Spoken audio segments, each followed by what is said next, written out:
आज भारत की भूमि की सभी माताओं को सिंधारा दूज का बहुत बहुत बधाई।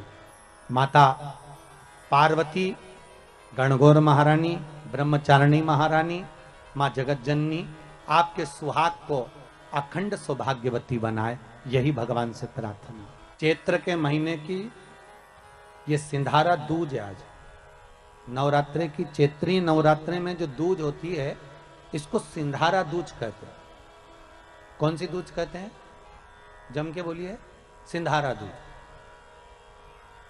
सिंधारा दूज का मतलब यह होता है कि कल है तीज, जिसको हमारे यहां गणगौर तीज कहते हैं। शंकर और पार्वती 16 दिन तक तैयार हुए थे और तैयार होने के बाद शिव और पार्वती शिव महापुराण के यजमान बनकर जा रहे थे। तो कल का दिन है वो। कौन सा दिन है कल का? गणगौर तीज का दिन, कल का दिन। चैत्र के महीने में जो शुक्ल पक्ष की तीज आती है, वो चैत्री नवरात्रे में जो तीज की तिथि होती है, उस दिन शंकर और पार्वती शिव महापुराण के यजमान बनकर कथा सुनने के लिए गए थे। 16 दिन तक पार्वती और शंकर का श्रृंगार होता है। उसमें से आज का दिन सिंधारा दूज का होता है। क्यों सिंधारा दूज कहते हैं? सिंधारा दूज का मतलब क्या है? क्यों हिंदू धर्म में सिंधारा दूज मनाई जाती है? किस लिए? आज पूरे भारत की भूमि पर कई माताएं हाथ में मेहंदियां लगाती हैं, चूड़ियां पहनती हैं, सुंदर चुनड़ी पहनती हैं, मां ब्रह्मचारिणी का पूजन करती हैं, माता का आराधना करती हैं। सिंधारा दूज, उसका कारण केवल इतना सा है। सिंधारा दूज का मतलब यह होता है कि चंचुला देवी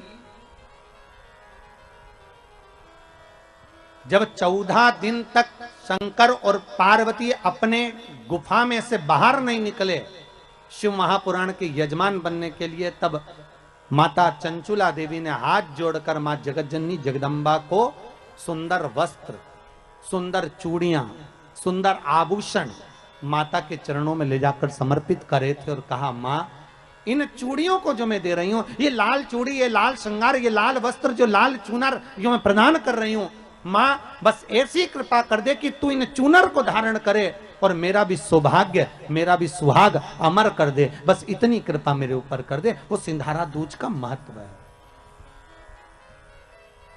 वो सिंधारा दूज का महत्व।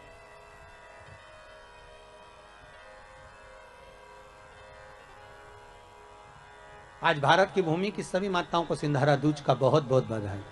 माता पार्वती, गणगौर महारानी, ब्रह्मचारिणी महारानी, मां जगत जननी आपके सुहाग को अखंड सौभाग्यवती बनाए, यही भगवान से प्रार्थना। दिल से बताना, जितनी सौभाग्यवती माताएं होती हैं, ये संक्रांति पर भी 13 चीजें दान करती हैं, 14 चीजें दान करती हैं। बीच में कोई 16 सोमवार का उद्यापन करेंगी तो भी सुहाग की सामग्री देंगी, उद्यापन करेंगी तो भी सुहाग की सामग्री देंगी, कोई कार्य करेंगी तो भी सौभाग्य की सामग्री देंगी। सौभाग्य की सामग्री का दान क्यों किया जाए? सौभाग्य सूचक वस्तुओं का दान क्यों किया जाए? सौभाग्य की वस्तुएं क्यों प्रदान करी जाती है, क्यों दी जाती है? उसका कारण क्या है?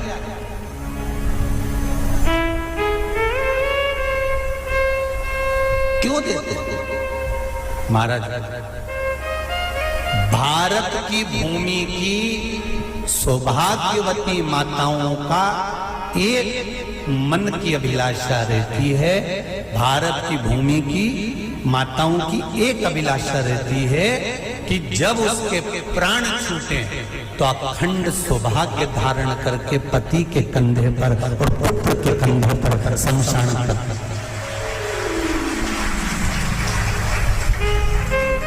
ये भारत की भूमि की माताओं की सोच है, उनके मन का संकल्प, उनके मन का भाव।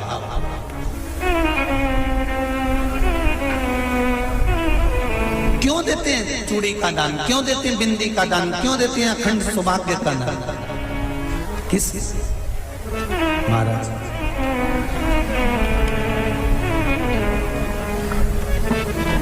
मेरे हाथों में भर भर के चूड़ी रहे, मेरे हाथों में भर भर के चूड़ी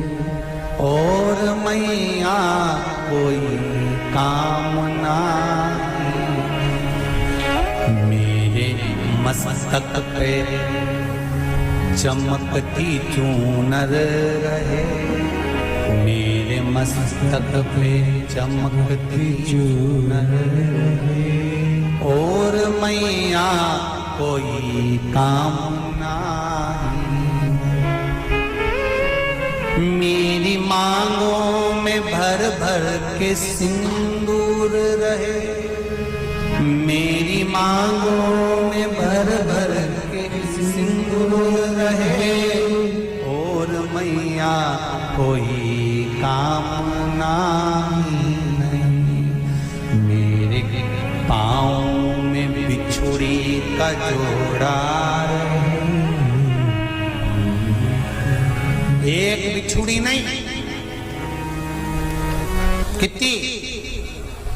2, 3, 4, 5। एक एक पाँव में जोड़े से बिछुड़ी होना चाहिए, केवल एक नहीं, सिंगल नहीं।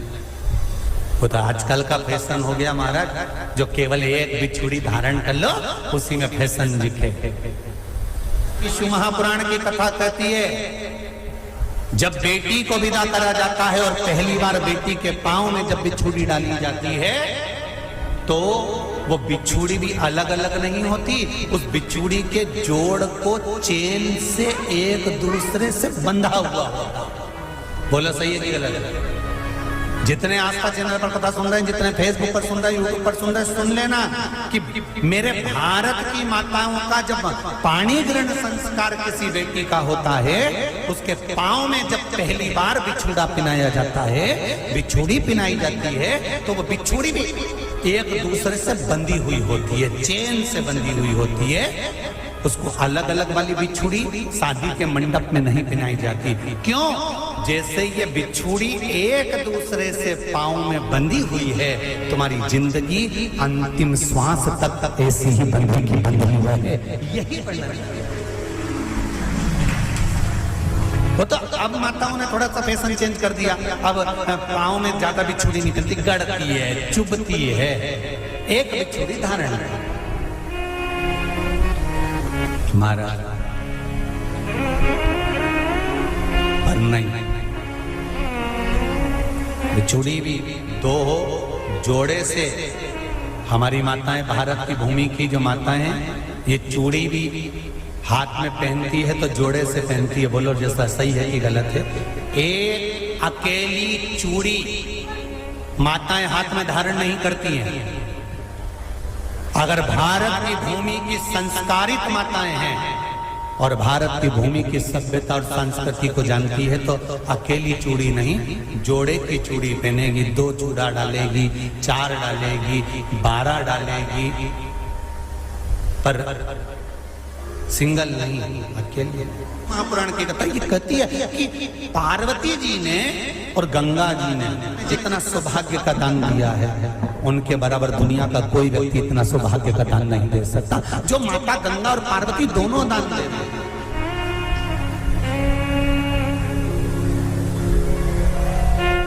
प्रतिदिन दे रहे हैं।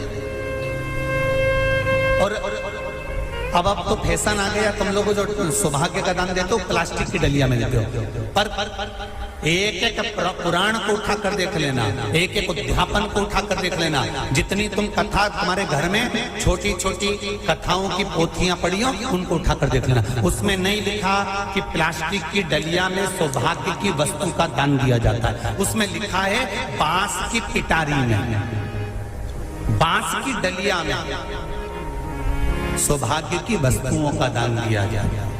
क्यों? क्योंकि बांस वंश की वृद्धि करता है, बांस सौभाग्य की वृद्धि करता है, और बांस अखंड सौभाग्य। जैसे बांस का पौधा बढ़ते चले जाता है, बढ़ते चले जाता है, उसी तरह बांस की डलिया में जब दान दिया जाता है, बांस की टोकनी में जब दान दिया जाता है, तो ये भाव रखा जाता है कि तुम्हारा सौभाग्य ऐसे ही बढ़ता रहे। पर अब थोड़ा सा फैशन चेंज हो गया, तो प्लास्टिक की डलिया, पर प्लास्टिक की नहीं। व्रत पढ़ते हैं, ये किसी दूसरे के नहीं है, तीज का व्रत माता पार्वती का, छठ का व्रत माता पार्वती का, चतुर्थी का व्रत माता पार्वती का, ये सारे व्रतों की शुरुआत गंगा और पार्वती ने अपने बल से। सुंदरी के स्थान पर जल क्यों चढ़ाया जाता है? क्योंकि भगवान शंकर की सबसे छोटी लड़की जो है वो अशोक सुंदरी है, और ये जो छोटी लड़की है अशोक सुंदरी, ये नारी को अखंड सौभाग्यता का वर प्रदान करती है। कौन सी नारी को? किस नारी को अखंड सौभाग्यता देती है? तो महाराज शास्त्र कहता है, जिस नारी के भाग्य में लिखा होता है कि इसको वैधव्य होना है, इसके पति को समाप्त होना है, अगर वो नारी अशोक सुंदरी वाली जगह पर जल चढ़ा देती है तो पति पर अगर काल भी मंडरा रहा होता है तो मां अशोक सुंदरी महाकाल से कहकर काल को टाल देती है। वो अशोक सुंदरी का शास्त्र कहता है, सौभाग्यवती नारी जितना भजन पूजन करती है, सौभाग्यवती नारी जितना भगवत नाम स्मरण करती है, भगवत पूजन करती है, व्रत करती है, साधना करती है, तप करती है, पूजन करती है, पाठ करती है, आराधना करती है, अर्चना करती है, उस सौभाग्यवती नारी का किया हुआ दान, पुण्य, धर्म, भजन, कीर्तन, स्मरण, सेवा, चाकरी उसके पति के भी काम आती है और उसके पुत्र और पुत्री के भी काम आती है। एक सौभाग्यवती नारी के द्वारा किया, आवाज पकड़ रहा है, एक सौभाग्यवती नारी के द्वारा किया गया भजन, पूजन, स्मरण, संकीर्तन, नाम जाप, नाम कीर्तन उसके पति के भी काम आ रहा और उसके बच्चों के भी काम आ रहा। देखिए कितना सुंदर शिव महापुराण में चरित्र आया है वृंदा देवी का, कि वृंदा जितना नाम जाप करती है, वृंदा जितना नाम भजन करती है, वृंदा जितना नाम स्मरण करती है, उसके पति को उसका लाभ है। सोमवार के व्रत का अगर आप विधान देखेंगे, और हम तो कहते हैं केवल 16 सोमवार से ही मतलब मत रखो। आप माताएं अगर एकादशी का व्रत कर रही है, सोमवार का कर रही है, मंगलवार का कर रही है, बुधवार का करे, गुरुवार का करे, चतुर्थी का करे, तीज का करे, छठ का करे, आप जो भी व्रत करते हो उस व्रत का विधान स्कंद पुराण में लिखा हुआ है। और स्कंद पुराण में क्या वर्णन लिखते हैं कि नारी जब सौभाग्यवती हो जाती है, लड़की की जब शादी हो जाती है और वो अपने पति के घर में जब रह रही होती है, पति के संग रह रही होती है, तो पति के घर में रहकर जितना भजन पूजन करती है, जितना स्मरण करती है, वो उसके द्वारा किया गया भजन, पूजन, व्रत, आराधना, उद्यापन, चाकरी, दर्शन, ये सब का फल उसके पति के खाते में भी जाता है और उसके पुत्र और पुत्री के भी खाते में जाता है। पर उसमें एक बात का विशेष ध्यान रखना, स्कंद पुराण कहती है कि आप व्रत को उठाएं। आपने व्रत उठाया, कहां उठाया? पति के घर से उठाया, ठीक है। आपने व्रत उठाया सोमवार का, 16 सोमवार का, पशुपतिनाथ का, या गुरुवार का, या मंगलवार का, या बुधवार का, जो भी व्रत आपने उठाया वो पति के घर से उठाया। अब आपका फर्ज क्या है कि व्रत आप अगर कर रही हो तो पति के घर का ही अन्न, पति के घर का ही जल,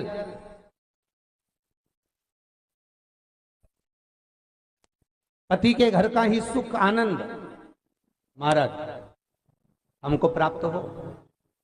अगर व्रत करने के दिन मालूम पड़े आपके कोई तीज का व्रत, छठ का व्रत, चतुर्थी का कोई विशेष खास जो व्रत होता है, सोमवार का व्रत, पशुपति व्रत, और आप अपने मायके चली गए और मायके का अन्न जल आपने ग्रहण किया, मायके का प्रसाद ले जाकर, मायके की थाली ले जाकर, मायके का पूजन का सामान ले जाकर आपने भगवान की आराधना करी, तो स्कंद पुराण कहती है वो स्वीकृत नहीं होता, क्योंकि विवाह होने के बाद गोत्र बदल जाता है। उस गोत्र का अन्न चाहिए, उस गोत्र का भाग चाहिए। लगने लगे कि हाँ बहुत कष्ट है, कर्जा भी बढ़ गया, तकलीफें भी बढ़ गई, बहुत दुख भी बढ़ रहा है, कहीं परिवार सही नहीं चल रहा है, तो प्रयास करते रहा करो। हफ्ते में एक बार एक चावल का दाना जल के पात्र में डाल लिया, एक काली मिर्च जल के पात्र में डाल ली, और उस जल को ले गए, थोड़ा सा चंदन का छींटा डाल दिया, ले जाकर शिव जी को समर्पित कर दिया। शंकर को जल चढ़ाने के लिए 5 स्थान हैं जहां शिव को जल चढ़ाया जाता है और शंकर उस जल को स्वीकार करते हैं, जिसको पंचगंगा कहा गया। 5 स्थान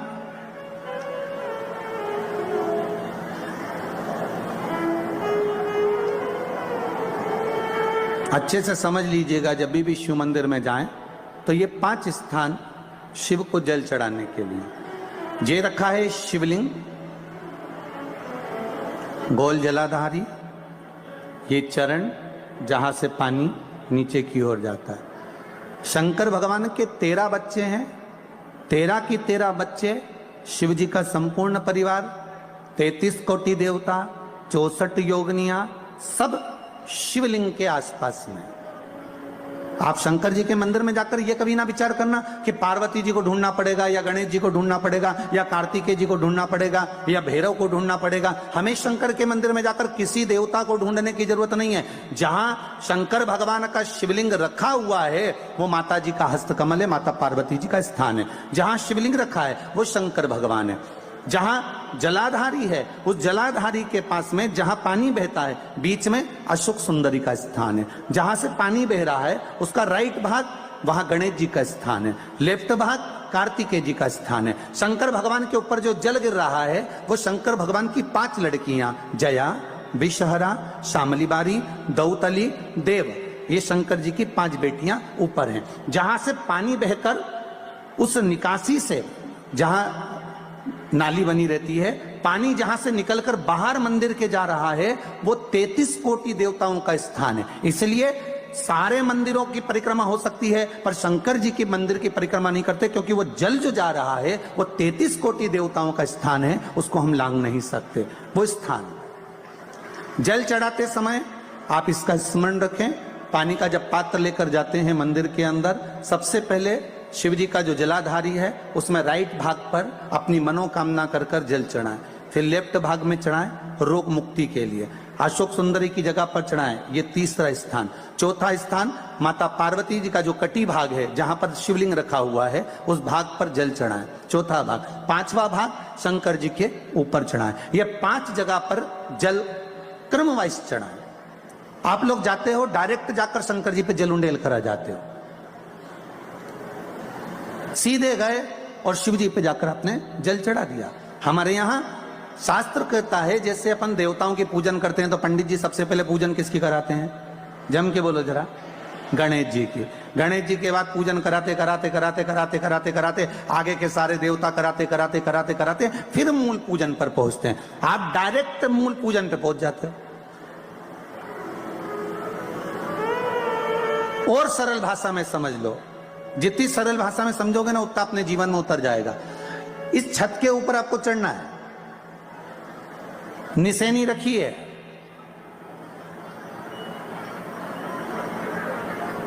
पाए लगे हुए हैं, आप कैसे चढ़ोगे? एक एक पाए पर पांव रखकर चढ़ोगे कि डायरेक्ट पहला पे रखोगे आखिरी पर? जम के बोलिए जरा। एक एक पाए पर पांव रखोगे ना कि धीरे धीरे हमको चढ़ना है।